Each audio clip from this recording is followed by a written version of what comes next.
Ciao e ben ritrovati su Hablemos de Calcio, video interamente dedicato a Nathan che sì, perché Napoli ha finalmente trovato il sostituto di Kim, dunque andrò a presentare le sue skills, ma soprattutto cercherò di fare un confronto con il sudcoreano. Prima di proseguire vi invito a iscrivervi al canale e mi raccomando il like. Ebbene, con l'acquisto di Nathan De Laurentiis ha rispettato la deadline del 12 agosto, giusto, ne parlavo nel video di ieri che vi invito a guardare se non l'avete fatto.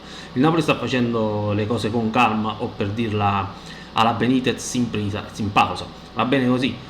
L'acquisto del difensore andava valutato con grande attenzione. Sicuramente Nathan non era la prima scelta, ma probabilmente era la seconda o la terza dopo Danzo, nome quello del brasiliano che non aveva fatto nessuno. Ma basta chiacchiere e andiamo a vedere quali sono le caratteristiche di Nathan, calciatore classe 2001 di piede sinistro, alto 188 cm, che arriva dal Bragantino. Parliamo di un profilo interessante che secondo me per il prezzo pagato vale sicuramente l'investimento, circa 10 milioni. Con Nathan De Laurentiis rischia di vincere un'altra scommessa dopo Kim. Ad ogni modo non facciamoci prendere troppo dall'entusiasmo perché considerato il modo di giocare di Nathan, l'impatto con la Serie A potrebbe essere complicato se il difensore non viene istruito subito a dovere. Fra un attimo spiegherò meglio il concetto. Tra le skills di Nathan c'è la velocità, per caratteristiche sicuramente adatta a giocare in coppia con Rachmani. È un calciatore che preferisco di gran lunga a Kilman e soprattutto a Lenormand, per fortuna non è arrivato nessuno dei due. Altra abilità del brasiliano è la sua bravura nell'usare il corpo, a fare da scudo al pallone, sa come posizionarsi. Gioca sempre il pallone, ma forse si prende qualche rischio di troppo. Ecco qui una differenza importante con Kim.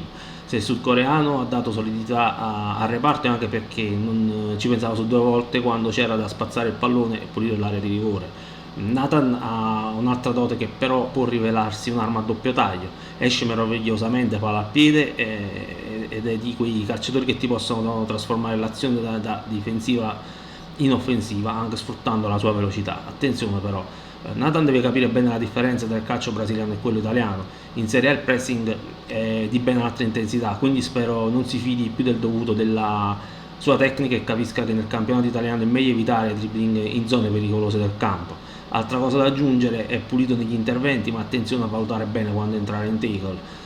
Un tipo di intervento che Nathan fa spesso ma che lo espone a grossi rischi. Nel complesso credo che il Napoli abbia comprato un buon difensore, tutte le potenzialità per fare bene e sostituire Kim. L'unica cosa che mi preoccupa è il primo impatto con la Serie A. Ecco, da questo punto di vista sarebbe stato meglio che Garcia avesse avuto Nathan a disposizione molto prima. Ad ogni modo c'è tutto il tempo per lavorare.